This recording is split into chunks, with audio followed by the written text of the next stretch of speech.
السلام عليكم ورحمة الله وبركاته هشام هركفون إلمان رمودا كم بحث رياس كاباس جرتن هندي كيسن كم بيا دنيا مرة جرت وربي كزير تاني سندي كيسن كانوا دعوة جرتني في نور دفاع جرتن هندي كيسن وقالت تومرا وري هروات تاني دفتني لين channel keenya dabala maadha maatiif nu ta'an jajjabeessa isin jechaati share like subscribe godhaa nu jajjabeessa egaa kanatti aansuudhaan oduu jiru hunda hanga dhumaa akka nu daawwattan waan jiru irraa dubbachuu barbaanna kaaba walloo keessatti wanne deemaa jiru jibbiinsa sanyummaatii fi jibbiinsa ilma namaatii fi saamicha lafaa karoora duru qaban san kan galmaan ga'uudhaaf tattaafataa kan jiran fakkaata egaa kanaafuu hamma dhumaa kan daawwatan wanni deemaa jiru diinummaadha sanyii ilma namaa lafaa fixuudhaaf kan lafaa kaa'amedha oduun haarawni deemaa jiru oduu gaddisiisaa oduu jibbisiisaa hawaasa jireenya ofii gaggeeffataa jiruu fi hawaasa nagaa jaalatuu fi hawaasa nagaa hin jiraatu ilmaan oromoo waan oromoo ta'aniif jecha waan walloo ta'aniif jecha wanni deemaa jiru kuni tarkaanfiin suukanneessaan jibbisiisaa fudhatamaa jira egaa naannoon amaaraa amma duraas karoorri isaaniidha walloo balleessuuf maqaa walloo juu balleessuuf godina walloo jettu balleessuuf ilmaan oromoo walloo balleessuudhaaf waraanni itti fe'amin hin jiru waraanni ijaaramin hin jiru eega gaafa bara 2019 as wanni irratti ijaaramin hin jiru suukanneessaa wanni irratti hojjetamin hin jiru ilmaan oromoo kan qaamaan oduu fayyaa qabanii butamamin dhabaman lakkoonnee hin fidnu kan ammoo akka malleetti jeefamanii reeffa isaanii dhabne lakkoonnee hin xumurru har'allee immoo oduu haarawaa waan jibbisiisaa magaalaa Cafaroobii keessatti hame jinaazaa nama daa'ima ijoollee xixiqqaa fi guguddaan odoon jenne ummata kararra jiru magaalaa isaa keessa jiru xayyaaraadhaan dhahee dhabama godhee bakka biraattis bakka sadiidha guyyaa har'aa kana qofa lubbuun ilmaan nagahaa hawaasa nagahaa dhabame lakkaa'ame dhibbaa oliitu himamaa jira garuu hanga dhumaatti qulqulleeffannee eenyuuf eenyu akka ta'e maqaa isaaniitii wajjin wilii gabbaasuuf teenya hanga dhumaa kan daawwattan akka nu hordoftan jechuun barbaada.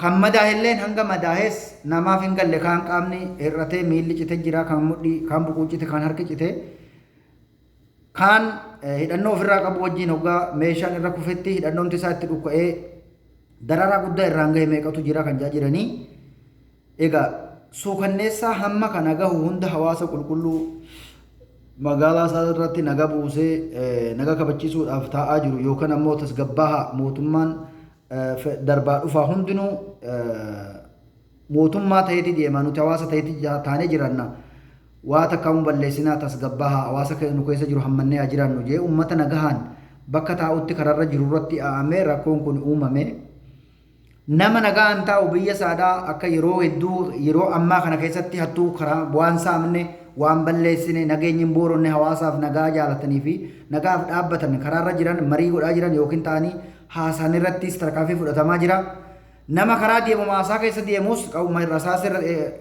itti laatamaa fi jira jechuun wareegamaa jira warroota immoo mootummaa kana wajjin waraana bira jiran kaabinoota waraana wajjin karaa bobbaanii galanillee ta'e bakka lafa qabatanillee ta'e agarsiisaa ture yoggaa magaalaa Cafaroobii gadhiisan har'a ijoollee meeqa rasaasaan rashananii deemanii kan jechaa jiranii jechuudha. Warra isaanii wajjin hirmaatus inuma ajjeesan warra isaanirraa of qabeemmoo hawaasa ta'ee dabatee riphee taa'es ammoo kunoo xayyaaraadhaan dhahanii dhabama godhaa jiran bakka sadiitti har'a wanni dhaame lubbuun namaa lakkaa'ame hanga ammatti wanni qabataman irra geenye hin jiru akka himanitti bakka takka qofatti magaalaa Cafaroobii keessatti inni kun 30 olis hin ja'a inni kun 50 olis hin ja'a lubbuun namaa waliifuu hin gallee hanga ammatti reef keenyuutiif eenyu akka ta'e hin beekne kaan fuulli gubatee qaamni ciccitee kaan afoon malee lafa wanni takka hin jiru lafee malee wanni biraa hin jiru kan jiranii jechuudha. Kanaafuu rakkoo kana hunda ammoo daran ammallee hiiqqatti ilaaljanii warra haasootu jira. Ehee nagara hunin hiiqqatti ilaaljanii hirmaataa jiranii yaada isaanii baataa jiranii jechuudha. Egaa wanni kun ammaas deebi'ee hin dhufa jechuun uummata keenya dararaa hangana hin geenye kan daran irratti bobbaasuudhaaf kan deemu kan daran ammoo barbaachisaa ta'e uummanni keenya of quba qabaatuu qabaa wal quba qabaatuu qabaa sirburraa takka of qusatu lammata ammoo diina ofii beekee jiraatu sadaffa walitti qabamurraa of eegu saniin alatti uummanni keenya gocha isa barbaachisa wareega isa barbaachisu karaa seera qabeessaa fi karaa barbaachisaa ta'een diina ofii akka mo'atee biyya ofirratti baatu of qopheessuudha qabaa kun diinummaa nageenya uummataa booressuu uummanni akka rakkoo biraa keessa galee hawaasa biraatiin walitti bu'u kan godhaa jiran mootummaa naannoo Amaaraatti wanni biraa tokko hin jiru jechuudha. Wanni kun amma dura fedha qabanii shaneen TPLF enya ሊያጠፉ የመጡት ጀኒ ዋን አርገን ሀሳቱረን ሸኔ ማለት የኦሮሞ ወሎ ህዝብ ነው እንጂ ሸኔ የሚባል ከወሎ ውስጥ የለም። ሸኔ የሚባል እኛ አናቅም፣ አይተን አናቅም፣ ሰምተን አናቅም። እናንተ በስም እየጠራችሁ ሸኔ እያላችሁ የሰው ስም እያጠፋችሁ ነው እንጂ ይኸው ነው። ወሎ ከሰት ወኔ ሸኔ ጀኒ ሳንፋርሰን ኩን እንደገኘ ሲነገር ሲንቤክኑስ ነው ሐዋሳ ቁልቁሉ ሐዋሳ ነጋ አንቦበሄ ገሉ diinummaadhaaf kana godhaa jiran yoo abaa'oo ta'e immoo abaa'oon Oromoodha. Oromoon ammoo abaa'oon ammoo adda bilisummaa Oromooti. Adda bilisummaa Oromoo uummata Oromoo bilisoomsee uummata Oromootiif nagaa kan barbaadaa wareega kaffalaa jirudha. Kanaaf ammoo jaalatanis jibbanis Oromoon adda bilisummaa Oromooti. Jaalatee abba jibbees maaliif dirqama ati adda bilisummaa Oromoo kana fedhuu jettu diinni sitti fe'aa jira. Waan diinni sitti fe'u kana duun taane waan hojii kee taate waan si barbaachise ati itti wareegamuu qabda, itti hirmaatuu qabda. Gama biraatiin ammoo hawaasni keenya wal quban qabu, of quban qabu, diinni kaleessa diina tahee nurraa karaa maqalee gale har'a deebi'ee nu keessa bobba'ee galaa jira, nu keessa jira. Kana waan ta'eef uummanni keenya diina kaleessaatis beekuudha qabaa. Of taanee haa jiraannu. Uummanni keenya humna qabdaniin, hidhannoo qabdaniin, marii qabdaniin, wal dhageessanii hoggana keessan jalatti hiriirtanii waan barbaachisaa tahee waan qabatamaa tahee naga biyya keessanii eegsiftanii kan hojii irraayis kan waa balleessuu irraayis kan waa saamuu irraayis kan haloo ba'u irraayis hundarraa akka uummanni keenya bilisa ta'ee biyyattiin nagaa taatu godhuudhaaf tattaafatuudha qaba. Uummanni gama uummataatiin dhaamsa godhuu barbaada. Diina uummata keenya keessa taa'ee qe'ee namaa bira meeshaa loggomee taa'u qe'ee namaa bira taa'ee dhukkaasa banu waan akkana kanas sinirraa haa deemu afaan nagaatti himaa hoggaa dide ilmoo jaldoo bowwaan gorsan jedhanii isintu beekaa. Gama biraatiin hiqqaxxalaaliin kun ammaas Oromoo walloo ni dhoonnaa jaalatanii jibbanii isin dhabamsiifna kan jaan yaada santu jira jechuu wanni biraan jiru. Gama biraatiin ammoo lolli akka himaa jiranitti kaarra qoriitii fi caffaa roobitti jeddutti kan deemaa jiru. Jaarraa bahee dildil intalee warri hin beekne hin jirtanii warri hin beekne illee ammoo yoo guddatte kiiloo 15 caffarraa yookiin ammoo kaarra qoriirraayis gara kiiloo 10 yoo ta'e kan gadisi ta'uu mala. Yedduu kanatti kan lolaa jiranii kan wal lolaa jiranii kiiloo 10 yedduu kana ta'uu caffayii fi kaarra qorii jedduutti hin taati waan akkasituun deemaa jira achitti wal dhahaa jiran. Bakka sanitti xayyaaraan hin lolanii bakka sanitti xayyaaraan hin dhahanii bakka lolli jirutti. Maaliif magaalaa keessa uummata nagaa lolan? Maaliif manguddoo magaalaa keessaa lolan? Maaliif daa'ima magaalaa keessaa lolanii? Kun balleessaa sanyiiti. Balleessaa sanyii jibbiinsa sanyii waan ta'eefu ilmaan Oromoo walloo lubbuu keessan wareegan barbaachifnetti hin kaffalina. Bakka hin taane walitti qabamtanii hin dhumina. Waan barbaachisaa ta'ee fi waan seerri isiniif kennee fi waan safuu Oromoo eeggatee jiru keessatti hirmaadhaati qooda seenaa qabu bahadha. Kun dhaamsa ilmaan Oromooti. Wanni deemaa jiru jibbinsa sanyummaati. Wanni deemaa jirus jibbinsa sanyummaa keessaafuu ilmi namaa akka lafa hin jiraannee fi ilmi namaa bakka itti jiraatu akka hin qabne warri godhaa deemaa jiru waan beekamaa jiru waan ifa galaa jiru jechuudha. Argaa jirraas dhagaa jirraas. Ittiin haasaa jiran. Oromoon walloo shaneedha jedhanii waraana hidhate jedhanii warra gargaarsa bakka biraatti qabu jedhanii ittiin nu faarsaa turan ittiin nu arrabsaa turan jechuudha. Maaliif? Nuun saamina, nuun ajjeesina, nuun tuqina, isin hin tuqnu, waliin ollaa taanee jiraannu jecha tanuma jibban. Lafa teenya saamanii lafee teenya immoo dhabamsiisuudha malee wanni biraa tokko hin jiru. Kanaaf ammoo amma dura humna isaaniitiin hin dandamanne ilmaan Oromoodhaan hin dandamanne haqa waan jiruuf.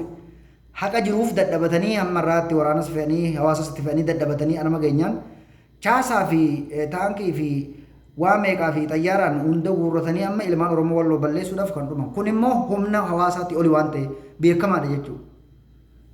Lolli amma deemaa jiru kun gama wallootti dhugaatii beelleeffii fi yookiin onog yookiin aboo miti. Oromoo wallootii fi mootummaa jedhutti lolli deemaa jira. Maaliif?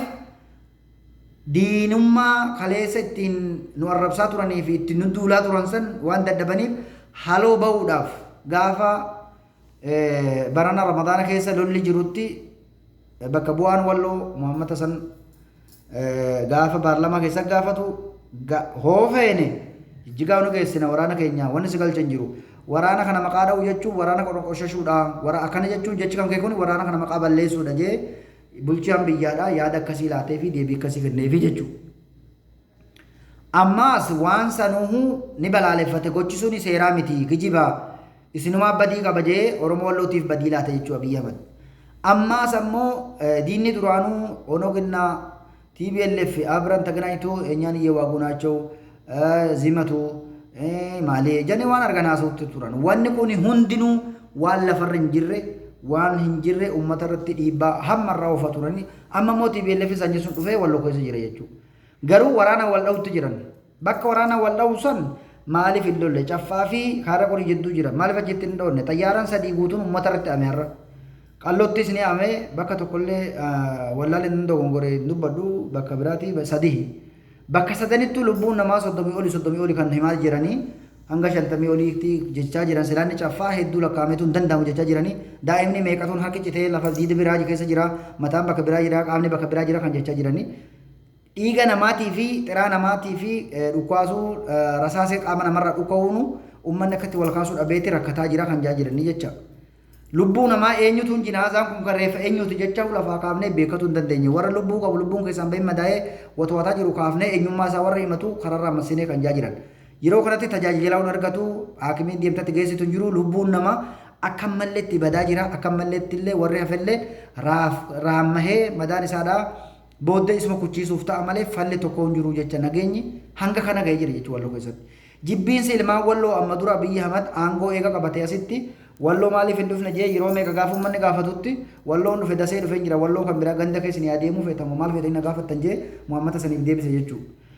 Kanaafuu diinummaa olaantummaa biyyaattiitu nuuf qaba walumaa galattuu guutumaa guututti ammaas ammoo diinni nu keessa jira diinni kunis kaleessas warra nu saamaa turee fi nu ajjeesaa ture isaanis ni beektanii hawaasni Oromoo walloo of qopheessatanii lafa keessanirratti abbaa ta'uu qabdan keessummaan gandaa dhufte akka abbaa sanirratti hin taane kara deemtuun akka abbaa sanirratti hin taane abbaan lafa keessanirratti abbaa taatanii akka jiraattan kuudhaamsa waliigalaati. Oduu dhuftuuf ammoo walitti deebinaa hanga jirutti odeeffanneeti waan kan kana deemu sun odeeffannaa ikkatti ilaalchanii jirani waan hin qaxalajan san ammoo qulqulleessinee hamma deemaa jiru waan isaan qaxalanii deebisan san illee walumaanuu hirmaannaa sheer laayik saabskiraayib godhaadhaan nu jajjabeessaa isin jechaati oduu haarawaa sumarraan argattanii fayyaa taadhaa rabbi nagaan waa godhu yoo intarneetiin hin cinne yoo intarneetiin cite silaa warra du'ee fi warra hafee dhagahuu hin dandeenyu dhumti isaadhaatis jireenyi isaatis gaafa guyyaan argame dhagahama. Hamma shabakaan jirutti yaada jiruu fi oduu jiru haarawaa isiniif gabaafna fayyaataa jiraadha bultii gaarii jenna warri bariin ga'e immoo oolmaa gaarii jenna salaamu alaikum warahmatullahi wabarakaatuh.